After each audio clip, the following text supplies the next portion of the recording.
Hello everyone, मेरे जिगर के टुकड़ों, क्या हैं तुम लोगों के हालचाल। उम्मीद करता हूँ कि सब लोग ठीक ठाक हो गए। फ़र्ज़ करो कि अगर ग्लोबल टेम्परेचर यानी कि हमारी पृथ्वी का तापमान 2 डिग्री सेल्सियस इंक्रीज़ कर जाता है, तो ऐसी सिचुएशन में क्या होगा। देखो, ऐसी सिचुएशन में सबसे पहले हीट वेव जनरेट होने स्टार्ट हो जाएंगी। हीट वेव जनरेट होती हैं तो इसका मतलब जो टेम्परेचर है अर्थ का, ठीक है, कुछ जगह पे टेम्परेचर 45-50 डिग्री 50 से अब चले जाएगा। तो ये जो सिचुएशन होगी इंसानों के रहने लायक नहीं हो पाएगी। हीट वेव के जनरेट होने से क्या होगा कि जो ग्लेशियर्स हैं वो पिघलने स्टार्ट हो जाएंगे। जैसे अगर मान लो कि पोल्स वगैरह की ग्लेशियर अगर पिघलने स्टार्ट हो जाती है तो जो ये शहर हैं, ठीक है, सॉरी, समंदर का जल स्तर बढ़ेगा। बड़े बड़े शहर क्या हो जाएंगे, बड़े बड़े जो आइलैंड हैं वो क्या हो जाएंगे, डूब जाएंगे। हिमालयी जो क्षेत्र हैं वहाँ की अगर ग्लेशियर पिघलना स्टार्ट होती है तो नदियों का जल स्तर बढ़ जाएगा। भारी मात्रा में क्या होगी, बाढ़ आएगी, तबाही होगी। तो कुल मिला के सिचुएशन ये होगी कि अगर 2 डिग्री तापमान बढ़ता है तो ये इंसानी सभ्यता को ख़त्म करने के लिए काफ़ी है। अब आज का ये जो वीडियो है, आज के इस वीडियो में हम लोग ने यही सारी चीज़ें पढ़नी है कि 2 डिग्री टेम्परेचर जो है वो किस तरीके से बढ़ रहा है और वैश्विक लेवल पे अलग अलग देशों ने इसके लिए क्या क्या कदम उठाए, यूनाइटेड नेशन ने इसके लिए क्या कदम उठाए, किस तरीके से इस बढ़ते तापमान को रोकना है, UNFCCC क्या है, उसके अंदर कौन कौन से संगठन काम करते हैं, सारी चीज़ें इस वीडियो में हम लोग डिस्कस करेंगे। देखो, ये लंबा टॉपिक है तो इसलिए जो वीडियो है वो अलग अलग पार्ट्स में आएगा। तो देखो, सबसे पहले हुआ क्या कि 1970 का जो दशक था, 1970 के दशक में, ठीक है, जब इंडस्ट्रियलाइजेशन वगैरह हो रहा था तो उससे इन्वायरमेंटल पॉल्यूशन बढ़ रहा था। तो पॉल्यूशन जब बढ़ता गया तो हुआ क्या, जो दुनिया के साइंटिस्ट हैं उन लोगों का ध्यान इस तरफ किया, जो इन्वायरमेंटल पॉल्यूशन है उस तरफ क्या होता है, दुनिया के साइंटिस्टों का ध्यान जाता है। अब लेकिन प्रॉब्लम क्या थी कि आज हम लोगों के पास जैसी टेक्नोलॉजी है, 1970 के दशक में दुनिया में ऐसी टेक्नोलॉजी नहीं थी। तो एग्जैक्टली ये अनुमान लगा पाना मुश्किल था कि आज से 10 साल बाद क्या होगा, 20 साल बाद क्या होगा। उसके बावजूद दुनिया के जो साइंटिस्ट थे उन लोगों ने क्या किया, इस पे काम करना स्टार्ट किया और कोशिश की कि दुनिया का ध्यान क्या हो, ये जो इन्वायरमेंटल पॉल्यूशन है और जो बढ़ता तापमान है इस तरफ दुनिया का ध्यान आकर्षित हो। तो इसके लिए सबसे पहले देखो क्या होता है, 1972 में, ठीक है, यूनाइटेड नेशन की एक कॉन्फ्रेंस होती है। इसको आप लोग ऐसे ही याद रखना कि 1972 में यूनाइटेड नेशन की क्या होती है, एक कॉन्फ्रेंस होती है। कहाँ पे को, स्टॉकहोम में, ठीक। स्टॉकहोम कहाँ पे को है, ये स्टॉकहोम क्या है, स्वीडन की राजधानी है, ठीक है। किसकी राजधानी है, स्वीडन की राजधानी है, कौन, स्टॉकहोम। तो देखो यहाँ पे को सारे यूनाइटेड नेशन की क्या होती है, एक कॉन्फ्रेंस होती है। कहाँ पे को, स्टॉकहोम में, जो कि स्वीडन की राजधानी है। ये जो कॉन्फ्रेंस थी इसका नाम था मानव पर्यावरण पर संयुक्त राष्ट्र कॉन्फ्रेंस। इसको मैं इस तरीके से लिखूंगा, United nation conference on human environment, UNCHE, ठीक है। तो क्या होता है, 1972 में एक कॉन्फ्रेंस बैठाई जाती है। कहाँ पे को, स्टॉकहोम में, और इसका नाम क्या था, मानव पर्यावरण पर संयुक्त राष्ट्र कॉन्फ्रेंस, UNCHE। अब देखो, कभी कभार क्या होता है कि जो स्टेट लेवल के जो एग्ज़ाम होते हैं उनमें डायरेक्ट पूछ लिया जाता है UNCHE, ठीक है, ये कब हुआ था। तो इसकी डेट याद रखना, 1972 में। अब देखो, इस कॉन्फ्रेंस में क्या हुआ, इस कॉन्फ्रेंस में कोशिश की गई कि दुनिया का ध्यान बढ़ते तापमान की तरफ जाए और पूरी दुनिया से एक आह्वान किया गया, मीन्स कि लोगों से बोला गया कि ये जो बढ़ता तापमान है या फिर जो इन्वायरमेंटल पॉल्यूशन है, इस पे क्या हो, एक साझा दृष्टिकोण हो, ठीक है।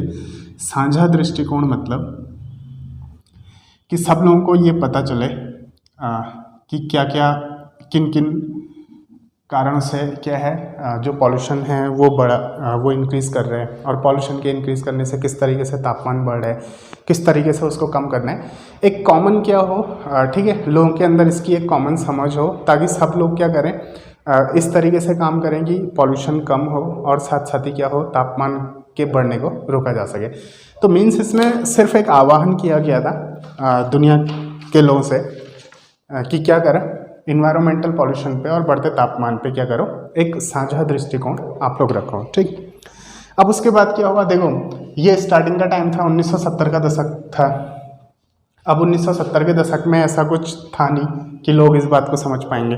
किसको पता था कि यूनाइटेड नेशन कौन सी कॉन्फ्रेंस कर रहा है, क्या कर रहा है। और जैसे जो विकासशील देश थे, ठीक है, विकासशील देशों में तो शायद कितने लोगों को ये पता ही नहीं होगा कि यूनाइटेड नेशन होता क्या है। तो फिर वहाँ तक लोगों की पहुँच नहीं थी, क्योंकि आज का जैसा सोशल मीडिया वगैरह नहीं था, तो लोगों की पहुँच यहाँ तक नहीं थी। तो अब देखो होता क्या है ये, ठीक है, कई साल इसको बीत जाते हैं। तो 20 साल बाद 1992 में, अब यहाँ से ये चीज़ें थोड़ी सी इम्पोर्टेंट हो जाती हैं। ठीक है, देखो 1992 में यानी कि 20 साल बाद UNCHE, इसका क्या था, इसकी 20वीं वर्षगांठ थी। ठीक है, और इसकी जो 20वीं वर्षगांठ थी, 20वीं वर्षगांठ पे एक समिट आयोजित किया गया। ये है UNCHE। ठीक है, UNCHE, United nation conference on, ठीक है, ह्यूमन इन्वायरमेंट, मानव पर्यावरण पर संयुक्त राष्ट्र कॉन्फ्रेंस। तो क्या होता है, 1992 में इसकी क्या थी, 20वीं वर्षगांठ थी। तो 20वीं वर्षगांठ पे क्या होता है, एक समिट बुलाई जाती है, यानी कि एक सम्मेलन बुलाया जाता है। ये सम्मेलन बुलाया जाता है ब्राज़ील के रियो डी जेनेरियो में। ठीक है, कहाँ पे, को ब्राज़ील में। ठीक, ब्राज़ील के कौन से शहर में, रियो डी जेनेरियो। ठीक, रियो डी जेनेरियो। हिंदी में अगर लिखने में थोड़ा सा गलत भी हो जाता है तो उसके लिए माफ़ करना। ठीक है, बस चीज़ों को समझ लेना। तो देखो, मानव पर्यावरण पर संयुक्त राष्ट्र कॉन्फ्रेंस, इसकी 20वीं वर्षगांठ कब हुई, 1992 में। देखो 1972 में, ठीक है, एक कॉन्फ्रेंस बुलाई थी। उसके 20 साल बाद जब इसकी 20वीं वर्षगांठ थी, तो ब्राज़ील के रियो डी जेनेरियो में क्या होता है, एक समिट आयोजित की जाती है। बेसिकली इस समिट को पृथ्वी शिखर सम्मेलन बोल दिया जाता है। क्या बोल दिया जाता है, पृथ्वी, ठीक है, शिखर सम्मेलन।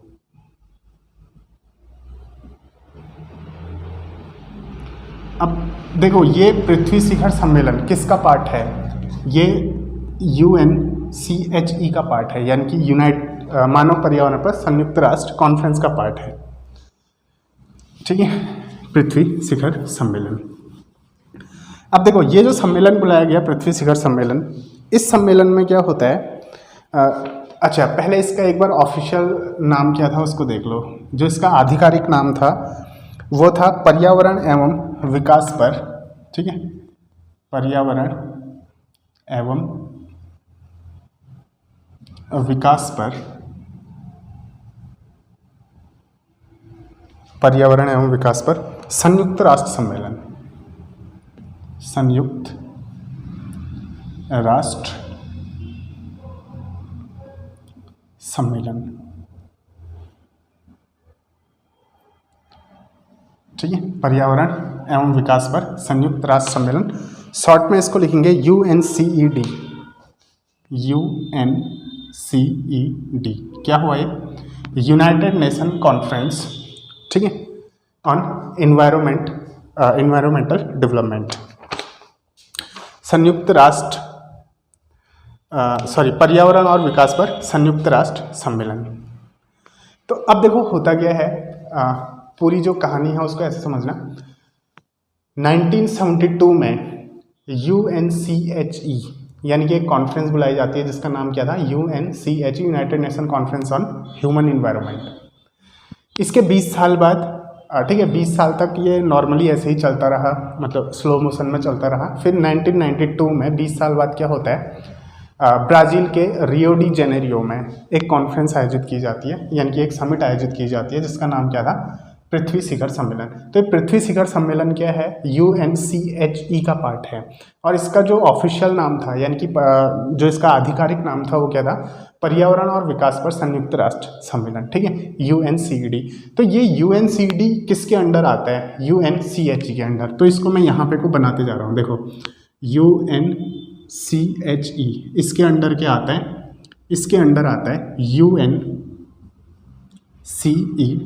इसको आप लोग ऐसे समझना, क्योंकि एग्जाम में कभी कभार ऐसे क्वेश्चन भी पूछ ले जाते हैं कि UNCED इसका पार्ट है या नहीं है। जैसे UPSC में मान लो स्टेटमेंट दे दिया, एक स्टेटमेंट दे दिया कि UNCED UNCHE का पार्ट नहीं है या फिर है, फिर बोला जाएगा कौन सा स्टेटमेंट सही है कौन सा स्टेटमेंट गलत है, ठीक।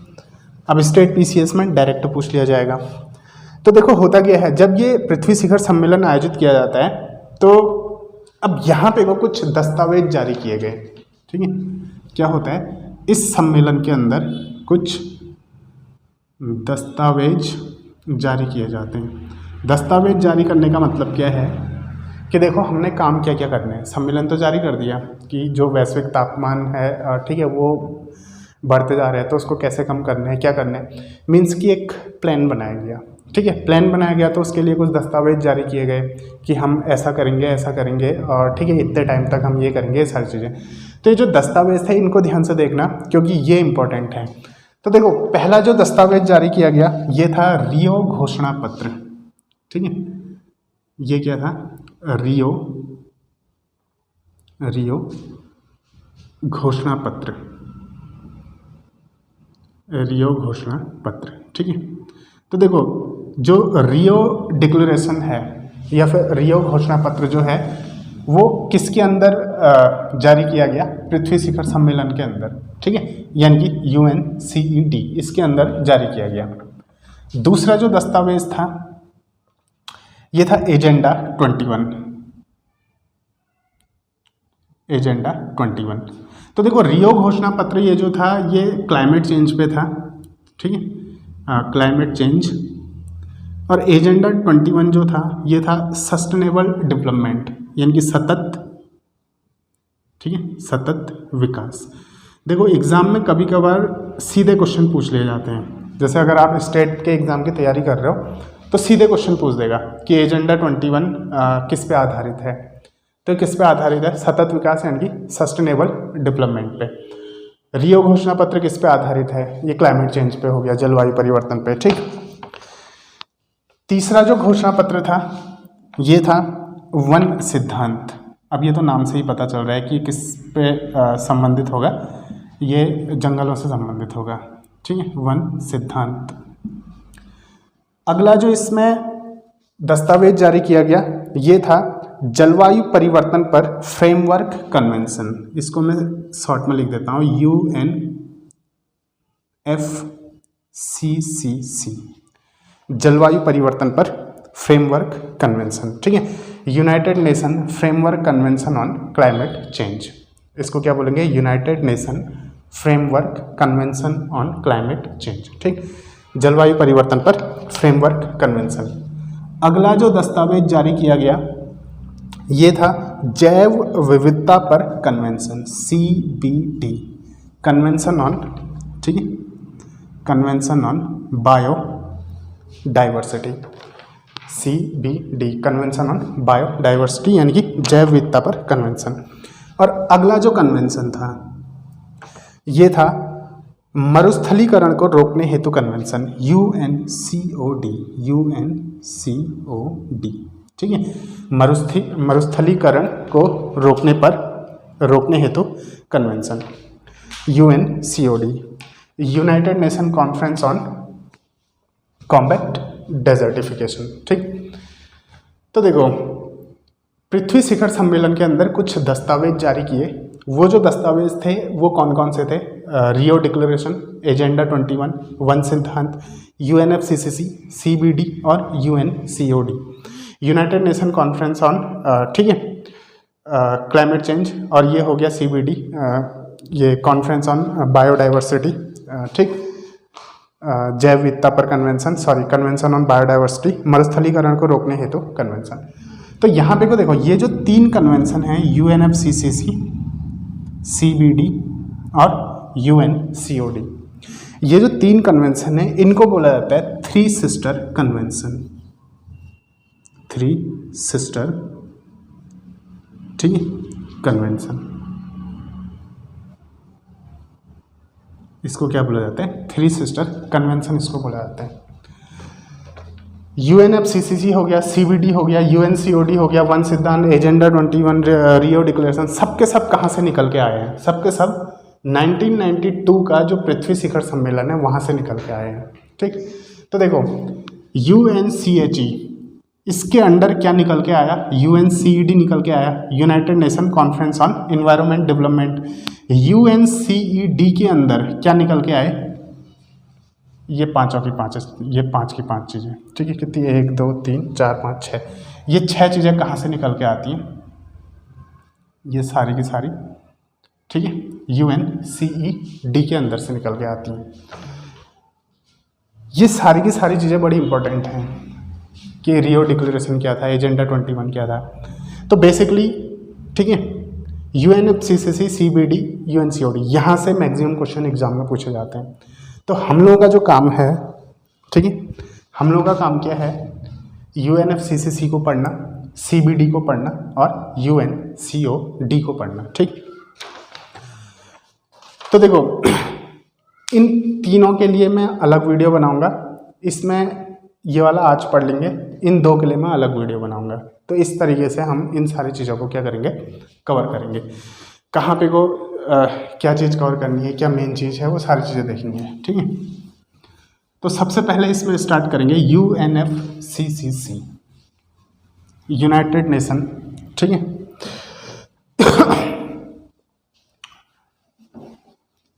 UNFCCC,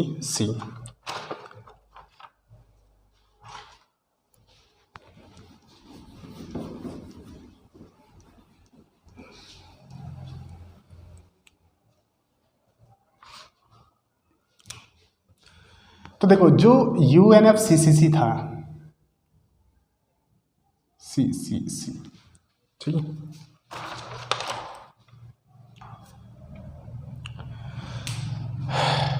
United nation framework convention on climate change, ठीक। अब ये जो UNFCCC था, अब इसमें क्या इंपॉर्टेंट चीज़ें हैं उन चीज़ को देखना।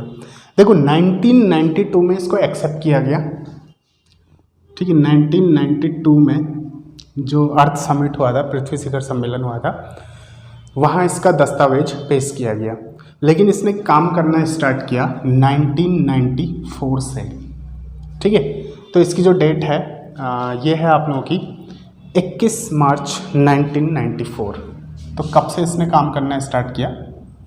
21 मार्च 1994।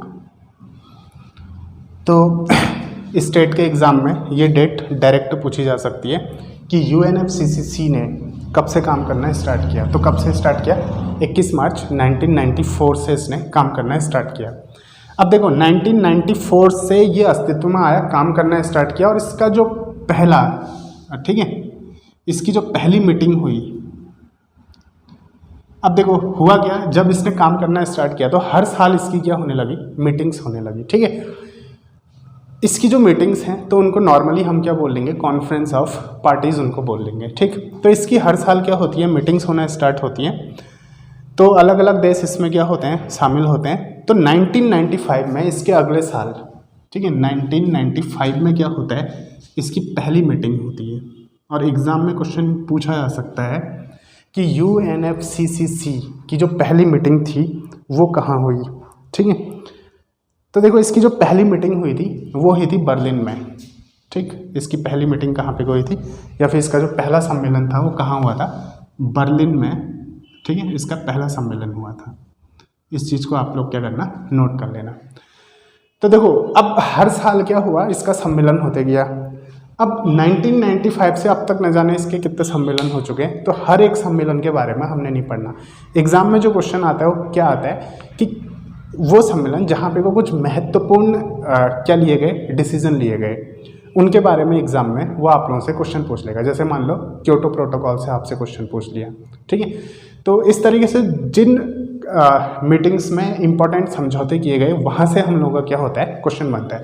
तो 1995 में पहली मीटिंग होती है कहाँ पे को, पहली कॉन्फ्रेंस कहाँ पे को होती है, बर्लिन में होती है, ठीक है। उसके बाद देखो, उसके बाद 1997 में जो इसकी तीसरी मीटिंग थी वो इम्पोर्टेंट थी, 1997 में, ठीक है। जो इसकी तीसरी कॉन्फ्रेंस थी वो इम्पोर्टेंट थी क्योंकि ये हुई थी क्योटो में, और इसी को बोला जाता है क्योटो प्रोटोकॉल। ये कहाँ हुई थी, क्योटो में हुई थी। क्योटो कहाँ पे को है, ये जापान में है, ठीक है। क्योटो में इसकी मीटिंग हुई, इसलिए इसको क्या बोला जाता है, क्योटो प्रोटोकॉल इसको बोला जाता है। तो यहाँ जो भी इन लोगों ने डिसीजन लिए उसको किसके नाम से जाना जाता है, क्योटो प्रोटोकॉल। अब इसके अंदर देखो क्योटो प्रोटोकॉल की थीम क्या है, किस चीज़ पे वो आधारित है, वो आप लोगों को पता होना चाहिए। अब उसके अंदर कितने क्लॉज हैं, क्या क्या हैं, हर एक पॉइंट में क्या क्या है, उसको पढ़ने की ज़रूरत नहीं है। वो तो इतने बड़े दस्तावेज होते हैं, आप एग्जाम पॉइंट ऑफ व्यू से उतना सब कुछ नहीं पढ़ सकते हो, ठीक है। तो क्योटो में क्या होती है 1997 में, इसकी जो तीसरी मीटिंग होती है, इनकी जो तीसरी जो कॉन्फ्रेंस होती है 1997 में, तो ये क्योटो में होती है, तो इसलिए इसको क्या नाम दिया गया, क्योटो प्रोटोकॉल नाम दिया गया।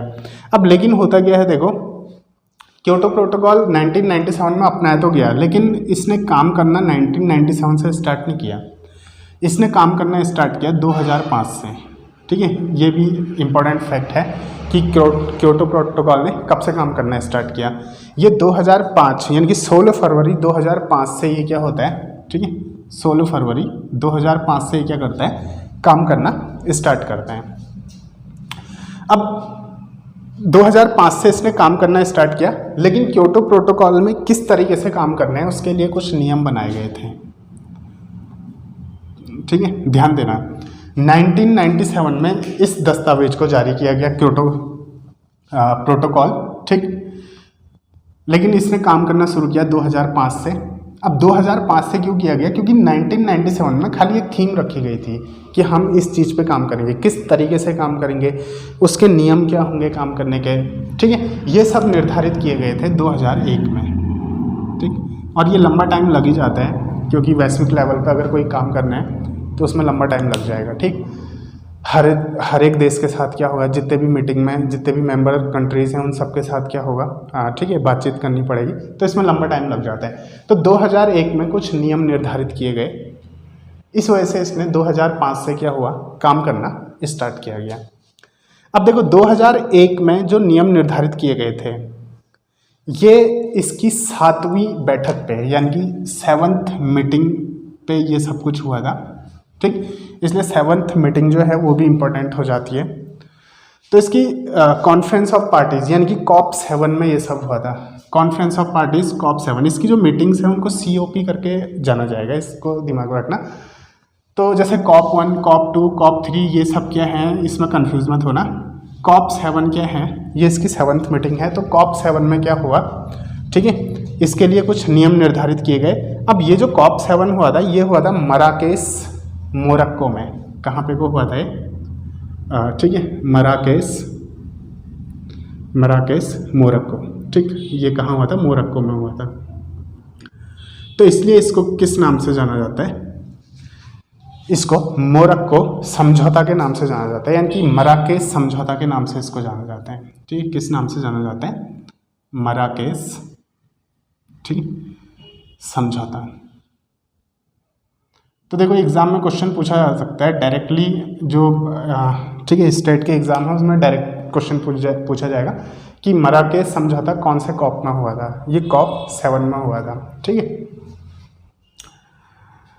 अब देखो ये कुछ इंपॉर्टेंट चीज़ें, UNFCCC 1992 में 1992 में UNFCCC का जो प्रस्ताव है वो सामने आया, और 21 मार्च 1994 से इसने काम करना स्टार्ट किया। इसकी जो पहली मीटिंग होती है वो 1995 में होती है, और कहाँ पे को होती है, बर्लिन में इसकी पहली मीटिंग होती है, ठीक। फिर उसके बाद इसकी जो तीसरी मीटिंग है 1997 में होती है, यानी कि COP3 जो था उसमें क्योटो प्रोटोकॉल को अपनाया गया। एग्जाम में क्वेश्चन बन सकता है कि क्योटो प्रोटोकॉल कौन से COP में अपनाया गया था, तो COP3 में अपनाया गया था। इसने काम करना स्टार्ट किया 2005, 16 फरवरी 2005 से। इसके लिए जो नियम निर्धारित किए गए वो 2001 में निर्धारित किए गए थे, ठीक है। और 7th कॉप में निर्धारित किए गए थे। मराकेश मोरक्को में हुआ था, इसलिए इसको क्या बोला जाता है, मोरक्को समझौता बोला जाता है। तो अब देखो इसमें इसके अंदर क्या क्या पॉइंट्स थे, क्या था, ये सारी चीज़ों को डिस्कस करने से कोई फ़ायदा नहीं है। इसके जो कुछ इंपॉर्टेंट पॉइंट हैं, जो क्योटो प्रोटोकॉल था, क्योटो प्रोटोकॉल का अनुच्छेद 17 आर्टिकल 17, ठीक है, इसका अनुच्छेद 17, किसका, क्योटो प्रोटोकॉल का अनुच्छेद 17 में एक टर्म निकल के सामने आता है, इसको बोलते हैं अंतर्राष्ट्रीय उत्सर्जन व्यापार, ठीक है, अंतर्राष्ट्रीय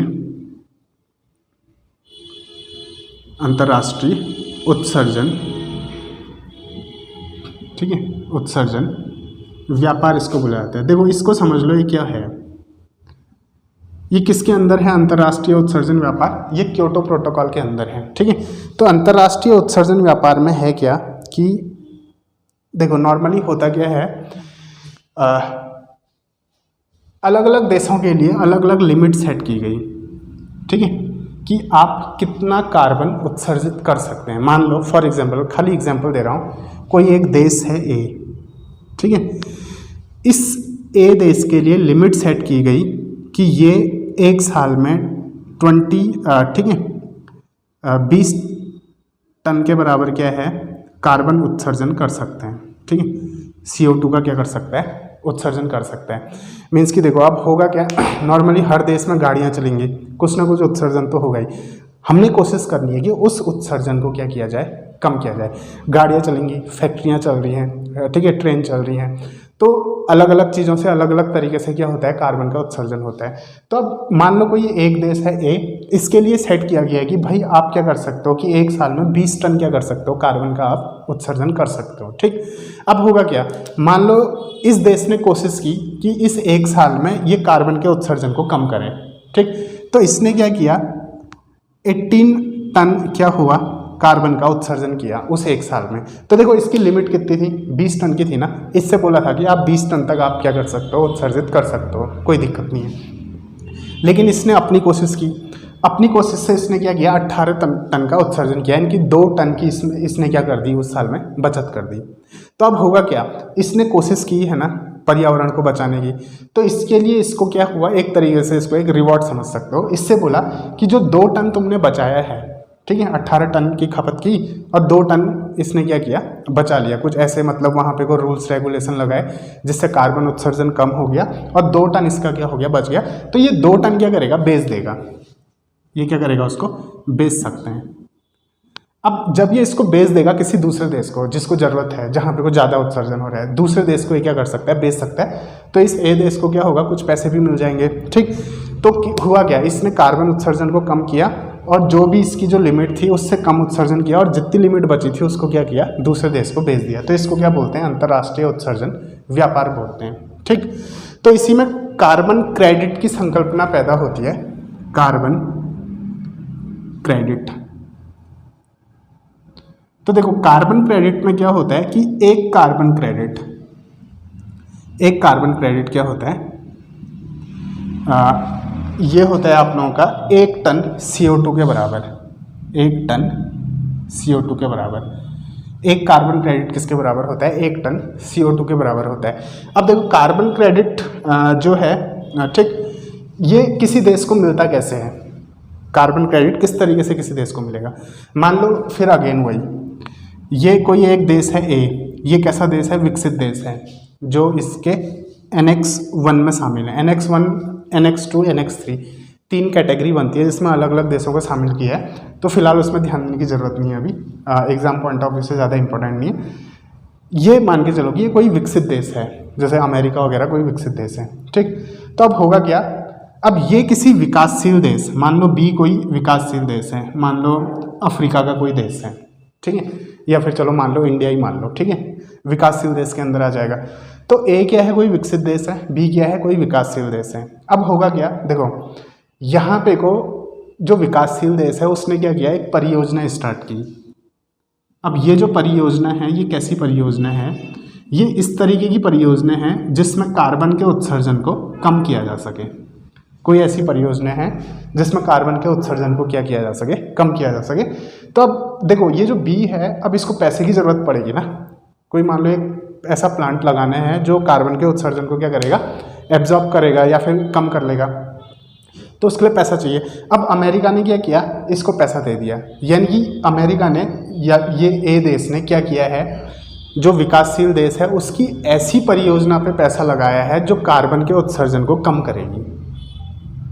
तो इस केस में क्या होगा कि अमेरिका यानी कि जो विकसित देश है उसको क्या हो जाएगा, एक कार्बन क्रेडिट मिल जाएगा। मतलब अगर कार्बन क्रेडिट खरीदना है तो विकासशील देशों में ऐसे प्रोजेक्ट पे पैसा लगाना पड़ता है जिस प्रोजेक्ट से क्या हो, कार्बन का उत्सर्जन कम हो। तो ये था कार्बन क्रेडिट। एग्जाम में पूछा जाएगा तो इतना ही पूछा जाएगा, 1 कार्बन क्रेडिट क्या होता है, 1 टन CO2 के बराबर होता है। बाकी चीज़ें आप लोग शायद समझ चुके होंगे। उम्मीद करता हूँ कि आप लोगों को वीडियो समझ में आ चुका होगा और टेलीग्राम चैनल से ज़रूर जुड़ जाना। मिलते हैं अगले वीडियो में। धन्यवाद, नमस्कार।